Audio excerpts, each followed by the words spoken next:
मेरे प्यारे बच्चों, आज हम लोग टेंस पढ़ने वाले हैं। क्या पढ़ने वाले हैं? टेंस।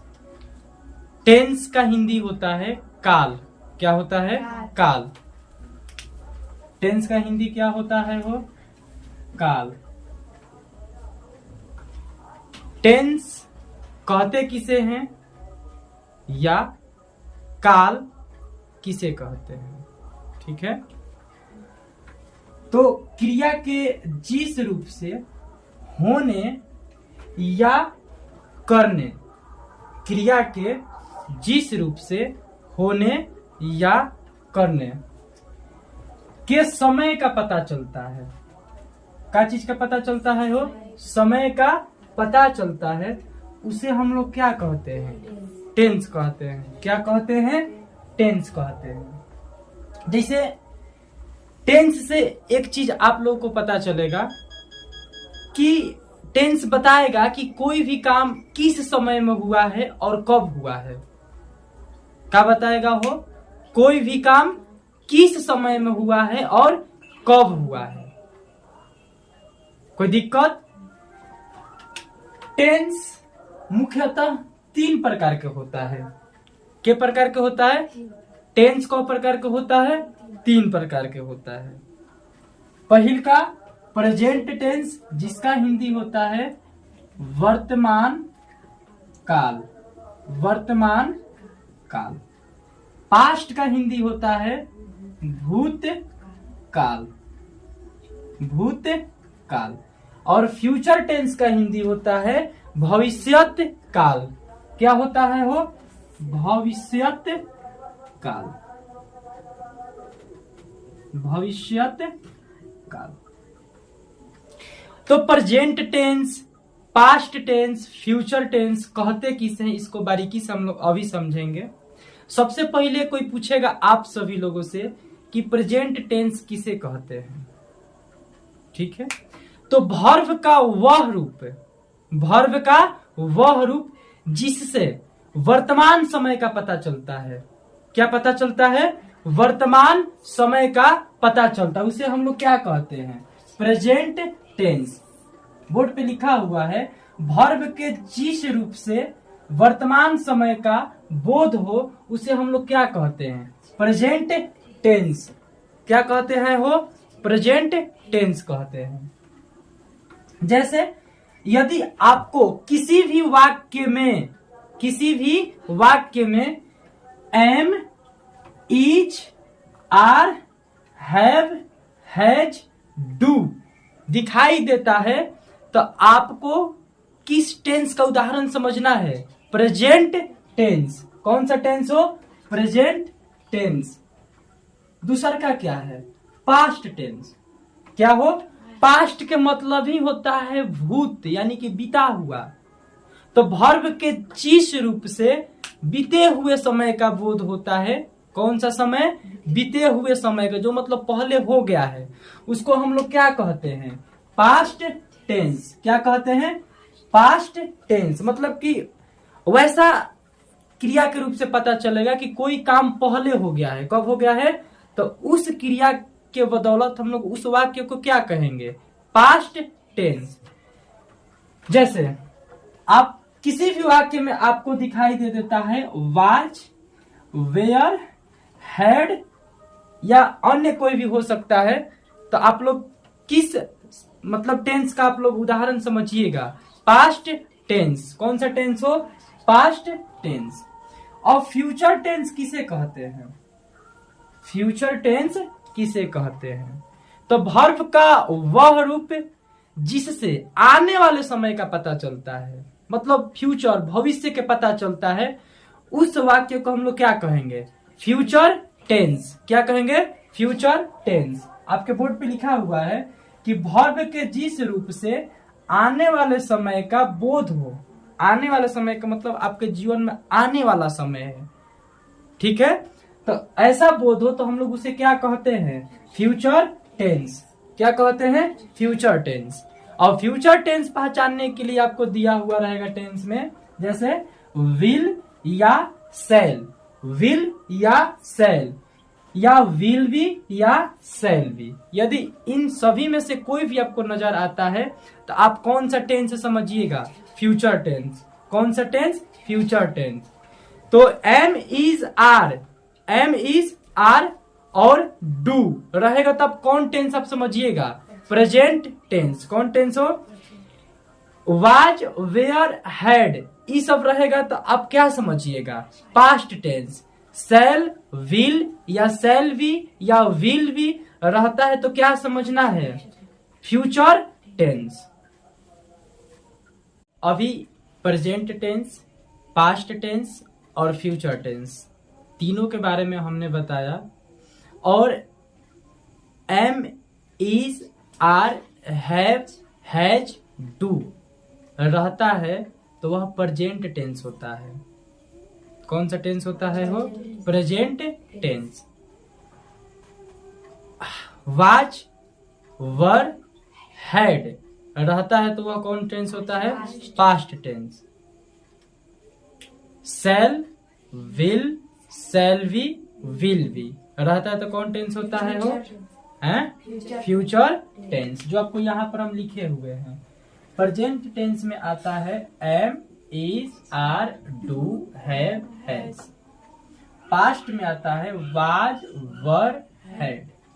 फ्यूचर में आता है शैल will shall be will B. तो दिया गया है कि नीचे दिए हुए वाक्यों को बताएं कि किस टेंस का उदाहरण है। कहो किस टेंस का, मतलब कि नीचे कुछ हम वाक्य दिए हुए हैं, आपको इसके मदद से जो लिखे हैं इसके सहारा लेकर के आपको बताना है कि जो नीचे हम सेंटेंस दिए हैं वह किस टेंस का उदाहरण है। अगर प्रेजेंट होगा तो प्रेजेंट लिख देना है, पास्ट होगा तो पास्ट लिख देना है और फ्यूचर होगा तो फ्यूचर लिख देना है।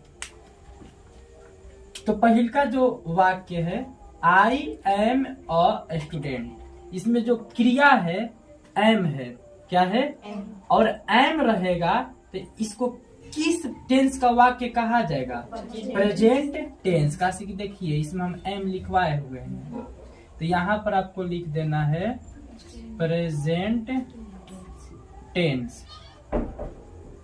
इसी प्रकार नीचे देखना है 2 नंबर वाक्य में आई एम अ बॉय, इसमें क्रिया क्या है एम, तो एम रहता है तो वह किस टेंस का उदाहरण होगा, प्रेजेंट टेंस।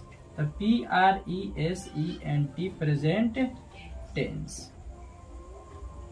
अगला है तीसरा का question, you are a girl, तो इसमें आर आ गया और आर आता है तो किस टेंस का उदाहरण है, प्रेजेंट टेंस। तो यहाँ पर आपको लिखना होगा प्रेजेंट टेंस। चौथा क्वेश्चन है प्रिया विल प्ले, केवल देखना है कि क्रिया है क्या, तो विल है, क्या है हो, विल। यदि विल रहता है तो किस टेंस का उदाहरण होगा, फ्यूचर टेंस। तो फ्यूचर टेंस लिखिए। अगला क्वेश्चन है next month will be May, next month will be May, तो यहाँ पे विल भी आया तो आप किस टेंस का उदाहरण बताइएगा, future tense, future tense.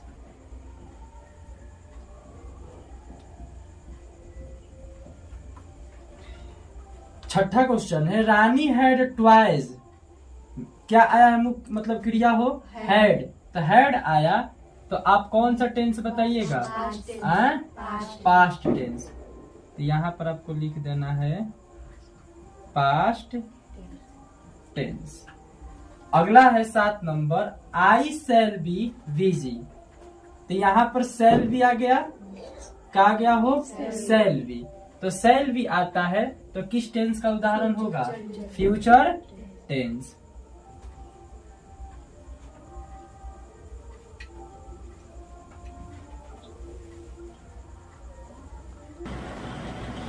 Tense जो हम लोग पढ़े, present tense, past tense, future tense, इन तीनों टेंस का अपना अपना चार चार भेद होता है। जैसे प्रेजेंट टेंस का चार भेद होता है, पास्ट टेंस का चार भेद होता है, और फ्यूचर टेंस का भी को भेद होता है, चार गो भेद होता है। तो जिस तरीका से प्रेजेंट का चार भेद होगा उसी तरीका से पास्ट भी पढ़ना है और फ्यूचर भी पढ़ना है। तो पास्ट वाले और फ्यूचर वाले को बाद में पढ़ाया जाएगा, पहले हम कौन पढ़ाएंगे? Present tense. कौन टेंस? Present tense. तो प्रेजेंट टेंस का चार भेद होते हैं। पहला है प्रेजेंट इंडेफिनिट टेंस या simple present tense. Present indefinite tense या सिंपल प्रेजेंट टेंस। दूसरा का होता है प्रेजेंट इम्परफेक्ट टेंस या प्रेजेंट कंटिन्यूअस टेंस। तीसरा का होता है present perfect tense, present perfect tense. और चौथा होता है present perfect continuous tense.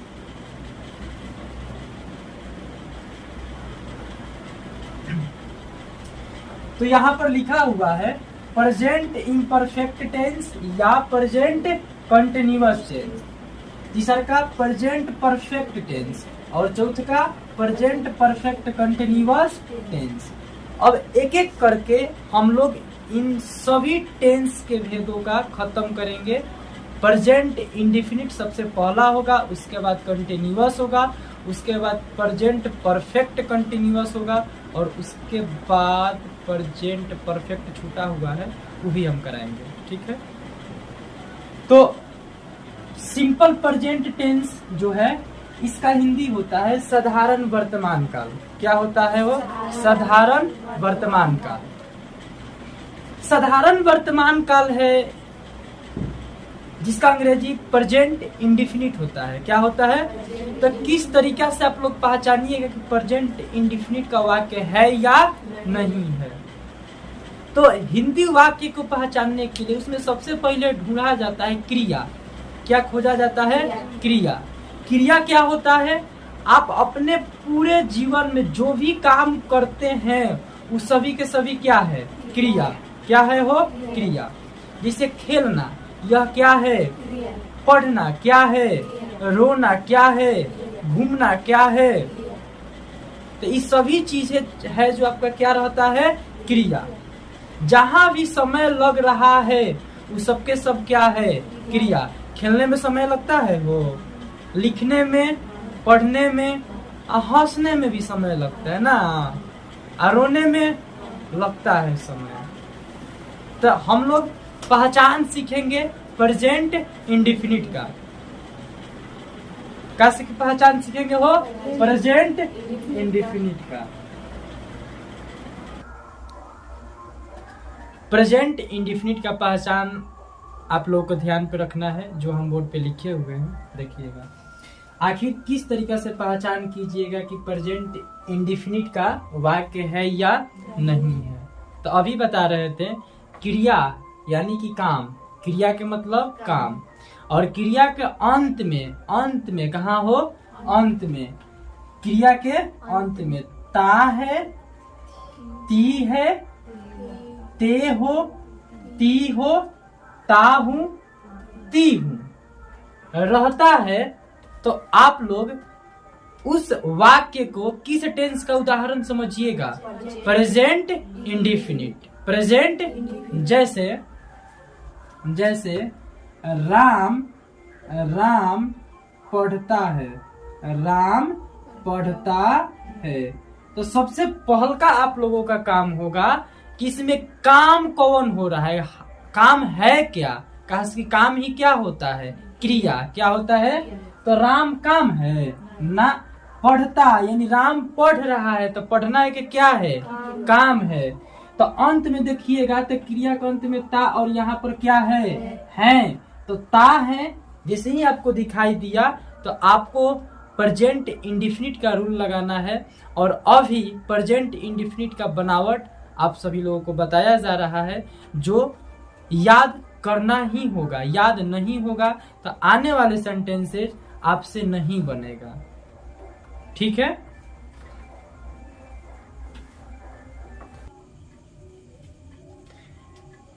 Simple present tense का स्ट्रक्चर यानी कि बनावट हम लोग सीखेंगे। उसके बाद इस पर उदाहरण बनाना है, यानी कि वाक्य को बनाना है नियम के अनुसार। तो आइए इधर देखते हैं। सिंपल प्रेजेंट टेंस का रूल का मतलब होता है बनाने का नियम। जो भी आपको हिंदी वाक्य दिया जाएगा इसी रूल के अनुसार बनेगा, जो बोर्ड पे अभी हम बताने वाले हैं। यहां पर सबसे पहला आता है असर्टिव सेंटेंस। असर्टिव का मतलब कि साधारण वाक्य, एकदम बिल्कुल साधारण, ना इसमें नहीं रहेगा, ना क्या रहेगा, ना क्यों रहेगा। तो सेंटेंस की यदि हम चर्चा करें तो असर्टिव आ जाता है, निगेटिव आ जाता है, इंटरगेटिव आ जाता है।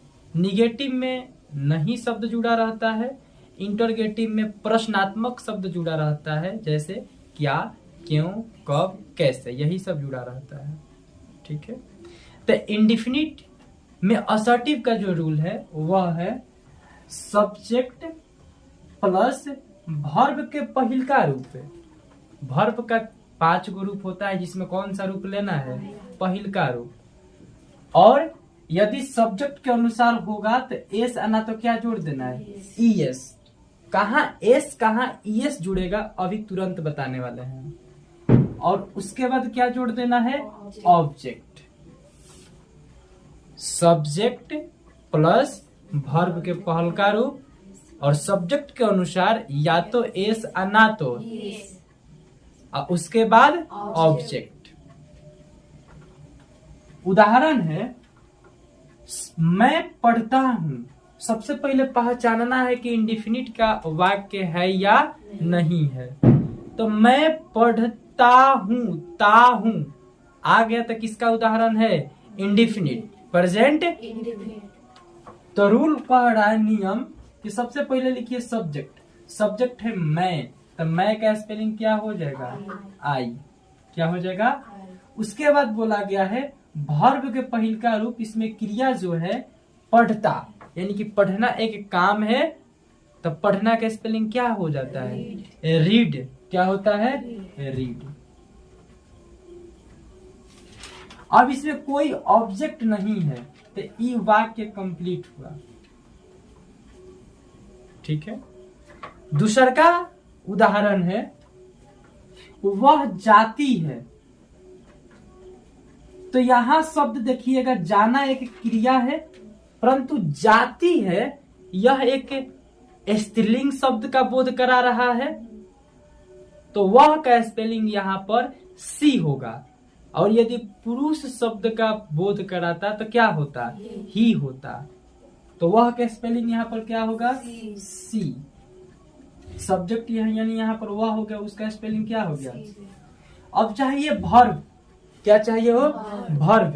जाती है, तो जाना एक काम है, तो यहां पर जाना का स्पेलिंग क्या हो जाता है? गो। इसमें एस आना तो ईएस भी जुटेगा, तो यहां पर ईएस जुटेगा। और कहां ईएस लगेगा और कहां नहीं लगेगा, देखिए। पर्सन अंग्रेजी में 3 प्रकार के होता है। कौ प्रकार के? 3 प्रकार के। फर्स्ट पर्सन, सेकंड पर्सन और थर्ड पर्सन। कौन कौन हो? First person, second person, third person. तो फर्स्ट पर्सन में आता है आई वी, सेकंड में आता है यू, और इन तीनों के छोड़ के आई वी यू, तीनों के छोड़ के दुनिया के सभी सब्जेक्ट, सभी वस्तुएं थर्ड पर्सन है। कैसा पर्सन है? Third person.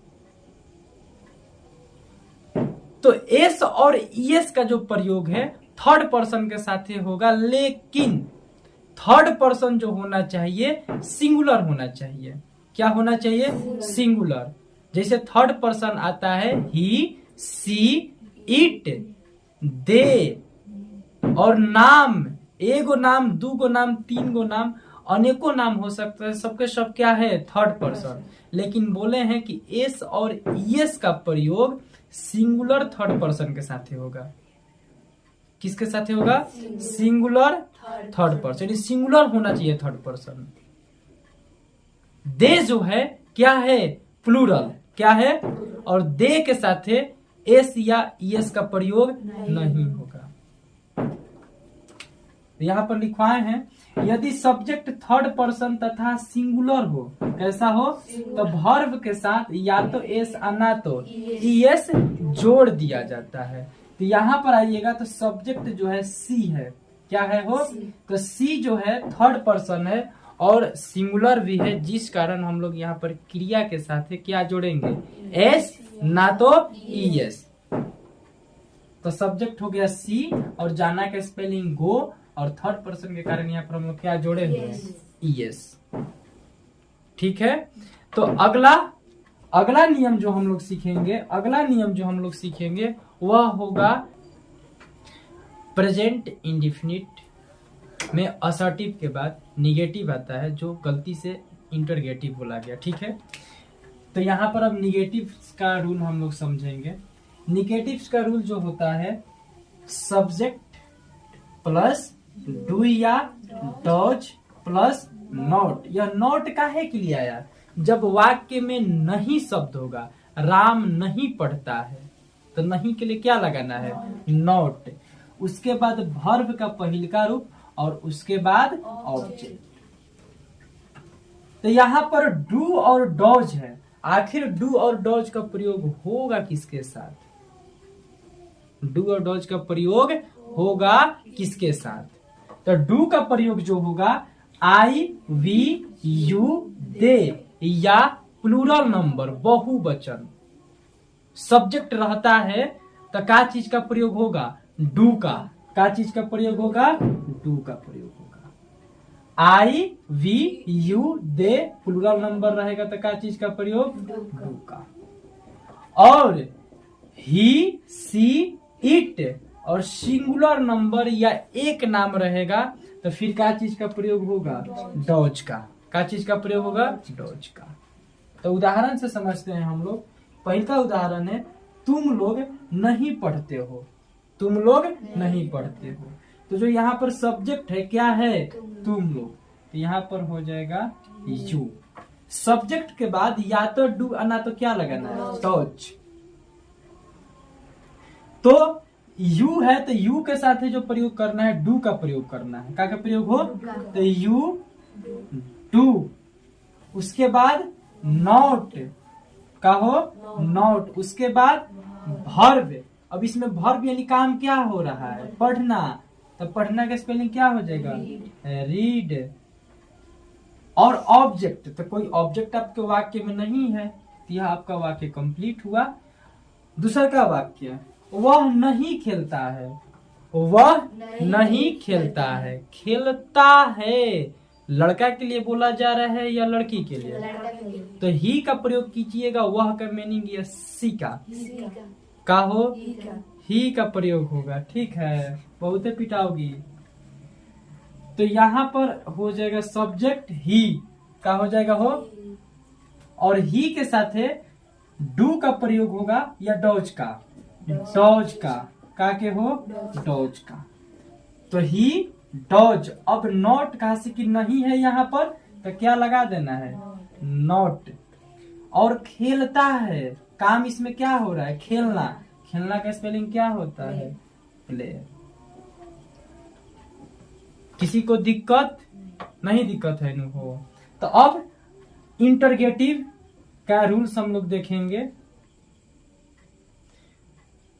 इंटरगेटिव का दो रूल होता है। कौ रूल होता है? दो का। एक रूल जो है, शुरुआत में इंटरगेटिव वर्ड आ जाएगा, अर्थात प्रश्नात्मक जो शब्द होता है, क्या, क्यों, कब, लगभग इस तरीके के जो वाक्य में शब्द रहेगा, कहाँ आ जाएगा? शुरुआत में। कहाँ आ जाएगा? शुरुआत में।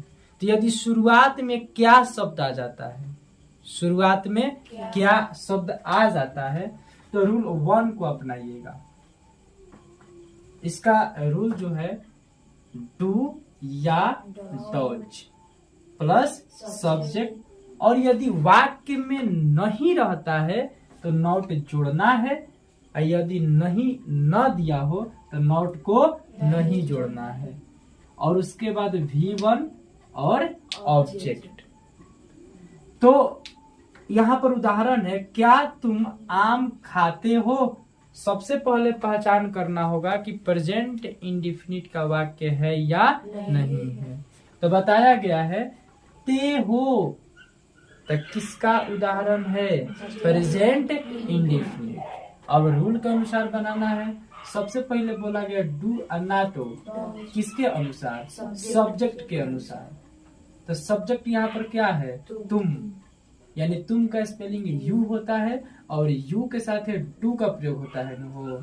यहाँ पर लिखिएगा डू। अब जब डू हो गया तो क्या डॉज लिखना है, दोनों में से किसी एक ही को लिखना होता है। तो डू और सब्जेक्ट क्या है, तुम, और तुम का मीनिंग होता है यू। अब चाहिए नॉट, लेकिन कब, जब नहीं शब्द रहेगा। तो क्या इसमें नहीं आप लोगों को दिख रहा है। अब चाहिए वर्ब, तो क्या तुम आम खाते हो, इसमें कौन काम हो रहा है, खाना। कौन काम हो रहा है, तो यहाँ पर वर्ब जो होगा, खाना का स्पेलिंग क्या हो जाएगा, ईट। वर्ब के बाद चाहिए ऑब्जेक्ट, क्या चाहिए, ऑब्जेक्ट। इसमें बच क्या रहा है, आम। तो क्या तुम आम खाते हो, तो बताइएगा अ मैंगो करे या केवल मैंगो। अ क्यों होगा, क्योंकि कोई भी इंसान एक बार एक ही आम खाता है, यानी कि आम जो होगा काउंटेबल है, और उसके साथ क्या चीज का प्रयोग होगा, ए का क्या प्रयोग होगा। तो do you eat a mango.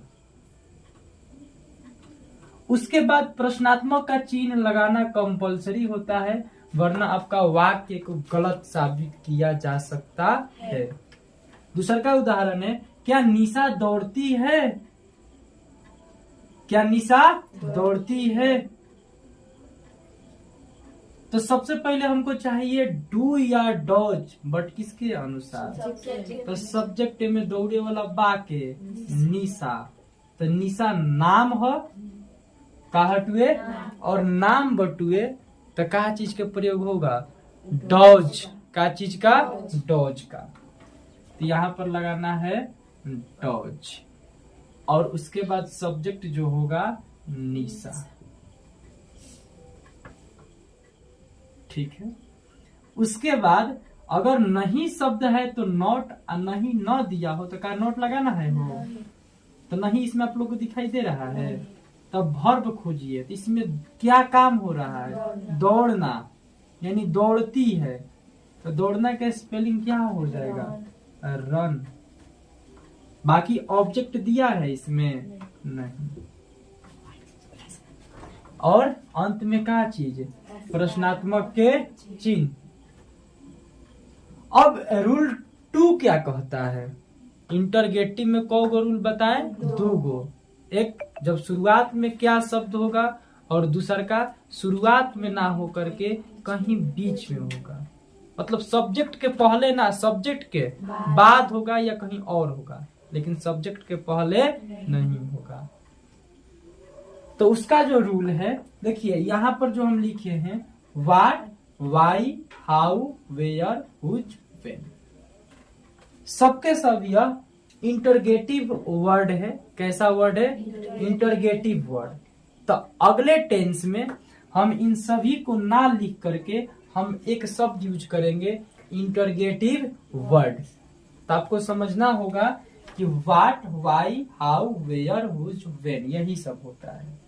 What का हिंदी होता है क्या, व्हाई का हिंदी क्यों, हाउ मतलब कैसे, वेयर मतलब कहाँ, हुज मतलब किसको, व्हेन मतलब कब।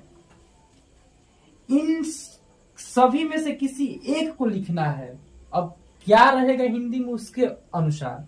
उसके बाद या तो डू या ना तो, यह जो होगा किसके अनुसार होगा, सब्जेक्ट के अनुसार। यदि वाक्य में नहीं शब्द दिया है तो क्या लिख देना है, और उसके बाद क्रिया यानी वर्ब, और उसके बाद उदाहरण है, राम कहाँ पढ़ता है, पढ़ता है। इंडेफिनिट का है और इंटरगेटिव का रूल पहला या दूसरा। तो देखना है कि इंटरगेटिव वर्ड जहां से प्रश्न तैयारी हो रहा है वह शुरुआत में है कि शुरुआत में नहीं है। शुरुआत में तो नहीं है तो कहाँ के मीनिंग लिखना पड़ेगा और कहाँ के मीनिंग अभी दिए हैं। क्या होता है वेयर का चीज हो वेयर, तो यहाँ पर लिख देना है वेयर। क्या लिख देना है वेयर। अब इसमें से एगो हो गया या तो डू या ना तो डॉज, किसके अनुसार? तो सब्जेक्ट है राम, क्या है हो यानी नाम यदि एक है तो डू का प्रयोग कीजिएगा कि डॉज के। तो यहाँ पर where does, where does. Subject क्या है राम। नहीं शब्द लिखा था लेकिन कब, जब नहीं रहता तो नॉट लिखा था, लेकिन नहीं न दिया हुआ है। अब बचा मेरे पास क्रिया। तो राम कहाँ पढ़ता है, इसमें काम कौन सा हो रहा है? पढ़ना। कौन सा हो रहा है? तो पढ़ना के मीनिंग क्या होता है? Read, READ। और ऑब्जेक्ट, तो ऑब्जेक्ट नहीं दिया हुआ है। और प्रश्नात्मक वाक्य है जिस कारण इसके पीछे हम लोग क्या लगाएंगे? प्रश्नात्मक का चिन्ह। तो आप सभी लोगों का प्रेजेंट इंडेफिनिट का रूल्स और कुछ उदाहरण खत्म हुआ। का हो गया हो खत्म। नेक्स्ट वीडियो में प्रेजेंट कंटिन्यूअस पढ़ाया जाएगा और हो सका तो प्रेजेंट परफेक्ट भी पढ़ाया जाएगा। कुछ होमवर्क दे रहे हैं, आप सभी लोग बना करके आइएगा। ठीक है, क्या करके आना है? वो बना करके आना है। तो निशा आप भी छापिए न जा करके, बनाना है घर से।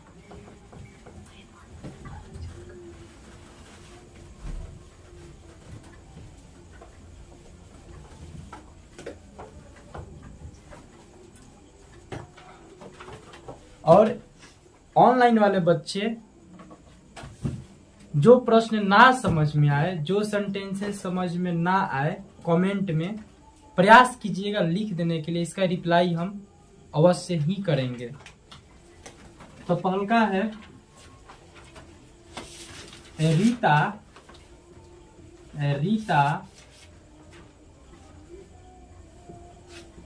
विद्यालय क्या करती है हो जाती है। दूसरा का सेंटेंस है मोहन क्रिकेट नहीं खेलता है। तीसरा का है क्या तुम दौड़ते हो? क्या तुम दौड़ते हो? चौथा है राम क्यों हंसता है? और पांचवा है गीता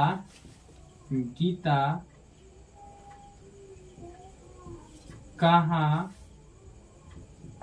जाती है। पांचों वाक्य को बना करके आना है आप सभी लोगों को। और आज के लिए इतना ही, बाकी मिलेंगे अगले वीडियो में।